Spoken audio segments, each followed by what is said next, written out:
Something that really aches me is when someone makes advances as me, right, and I reject them politely or impolitely. I've told you no, like I am not interested, and you're still pestering. This is not one like perseverance, like you're still pestering after I've told you I'm not interested or whatever.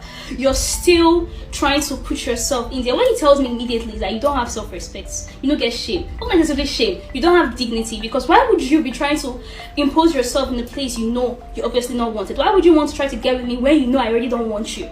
Because if it was me and I did it to someone else, I'm just like, no, I'm not interested, I would respectfully remove myself, because why even embarrass myself will kill me for the reason at first, but like I will remove myself from there, because I would not want to be somewhere I know me myself I'm not wanted, where I know my presence won't be appreciated. But you're still there after you told you no. It's like you don't have shame, are you not embarrassed? Like, isn't it, are you not embarrassed? You're still begging somebody after this already told you no, because like, as you don't have self-respect now, how do you expect me to believe that you're going to respect me if I do end up somehow, or will end up changing my mind and saying yes? Like, how do you expect me to believe that you're going to respect me back? Because if you cannot respect yourself, you can't respect anybody around you.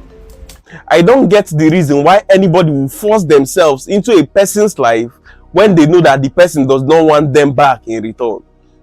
It will never make any sense to me, because even if she eventually agrees to date you, how do you think that relationship would progress? I won't be surprised when the dynamic of that relationship is imbalanced and you keep on putting yourself down to appeal to that person's good nature to keep you as a partner. That's the reason why I would never advise anybody to keep on putting effort into a lady that outrightly rejects them.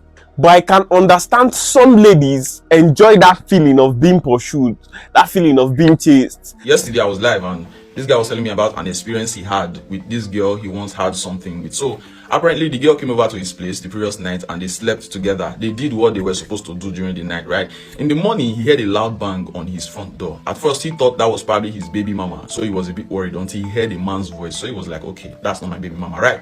He went for the door, opened the door, and saw a guy that was now yelling the name of the girl that was in his bed. And I was like, I know you're in there. I know you're in there. So he was like, okay, the girl, what's your business with the girl? And then brother said, that's my girlfriend. And he was like, oh, okay. So welcome inside. The guy came inside. And he felt, okay, make I give him a small time. One, I do whatever it is so episode I want to do. He stepped out. After a while, he was like, okay, let me just grab a shirt.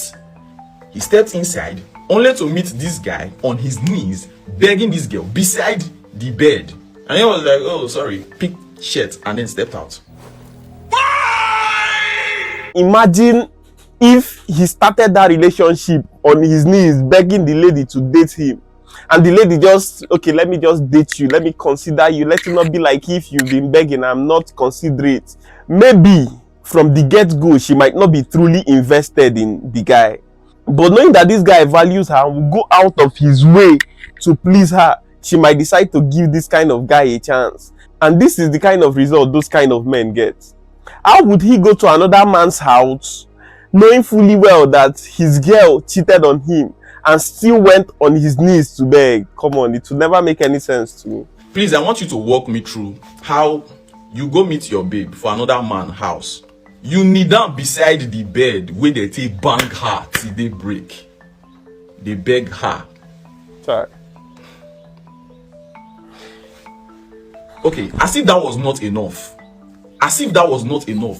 During that same life, somebody is telling me that he knows one guy that paid one girl 200k for her to delete the contact of one guy that she's still talking to. That the guy, her boyfriend, in case you are not getting the gist, now her boyfriend, they pay her 200k, make she take delete the other guy number, because you know what made they talk to the guy again, because he feels say that guy na threat to their relationship. Work with me now. That guy no get any other place when he go fit collect that guy number from. Okay, what if the guy text him? Or the guy text him with another fresh number? You go pay another 200k to delete the contact again? Like, I want some of these guys, I want to explain this thing to me. Like, what really they go on with una? Like, is it that una just believe say you not get another girl out there we go feel love una, or una papa and una mama like they born una control una forgot her? Like, you people were not loved at all at any point in your life. Like, una never really, what really they go on with una? How do you become this foolish? Like, they're supposed to lock some of una up, because no now. It's mind-boggling how some men would put themselves in this kind of position, because how does it even make sense that you are paying her 200,000 to delete a person's number? Never. It would never make sense how some people feel like it is just about having enough money, and if you have that money, you are going to buy love. Like I said in a previous video, there is supposed to be a balance. Yeah, we can all admit that money is very important for a relationship, especially in this our present day and age, but there are still other things that you still need to consider. By the way, if you want to know more about modern dating dynamics in Nigeria without the noise, hit the subscribe button, because we break down new stories every Wednesdays and Sundays. Subscribe and stay tuned. Let's get back to the video. I was on my own. You say you like me, I was single. I never even he finish. You say you like me. So they show me attention. You're so funny. You don't let me rest. Now you don't make me get feelings. I dey call you, no good pick. Now you're showing me nonchalant attitude. Man, it's my heart. This heart is so good for this generation. People are cursed. It's very heartbreaking when you give your heart to somebody and you feel like you found your person, but at the end of the day, the person turned out not to be the right person. There's something The Weeknd said in one of his songs, because I'm a big The Weeknd fan. He said that it is better to love and lose love than never to love at all. Some people, after they must have experienced a heartbreak like this, they seal their hearts and throw away the key. Sometimes you would have to experience this sad part of relationship before you find your Mr. Right. But it does not mean that if you experience something like this, you should give up and blame men or blame women. When I turned 20, I dated this Yoruba guy. When I was dating this Yoruba guy had another babe aside from me. I knew that he had a babe, but I hid it. Like, I kept it to myself because I didn't want him to find out that I know. Because if he should find out that I know, he might leave me. So I was scared of losing him. So I did not tell him that I knew that he had a girlfriend. Okay. This guy will post this girl online. He will be kissing online. I will see it. He will tell me that it's the girl's birthday. I'll say, okay, babe, but you know you're hurting me. He will not reply me for 3 days. He will come back again and say, babe, just forget about it now. It's nothing. She's just my friend. And they were kissing on his status. So I'll be like, okay, no, wahala, babe. Don't do it again. I don't like it. You know you're hurting me. Don't kiss the girl again.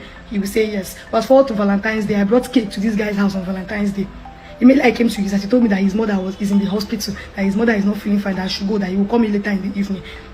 And I went home that day. Later in the day, I was just playing around because he did not call me that day. I was worried. I didn't want to call him. I wanted him to like reach out to me first and let me know. But that later in the day, I just went to his page. I was just playing around and I went to his following list. When I went to his following, I just went to see the girls that he's following, and I saw that same girl that he was kissing. That I confronted him about. I still let it go. And I started because of love. When I went, I saw the girl page. He was following the girl, and I went to the girl page. They used my cake to be doing love. The girl posted happy vow baby, and the girl carried my cake, and they were doing love. They were kissing each other on the girl's TikTok profile. I saw it. I did not say anything. I was too scared to confront him, because I know if I confront him now, he will leave me. What the actual fuck was that? I don't understand why anybody would do that to themselves. I feel this is a result of maybe how they see the world. They feel like they can never get another person as beautiful or as handsome as the one that they are presently seeing. Or they can never get anybody that they will connect with on that level. And to me, that's a very big lie. To me, that's a very big lie. There's something I always say.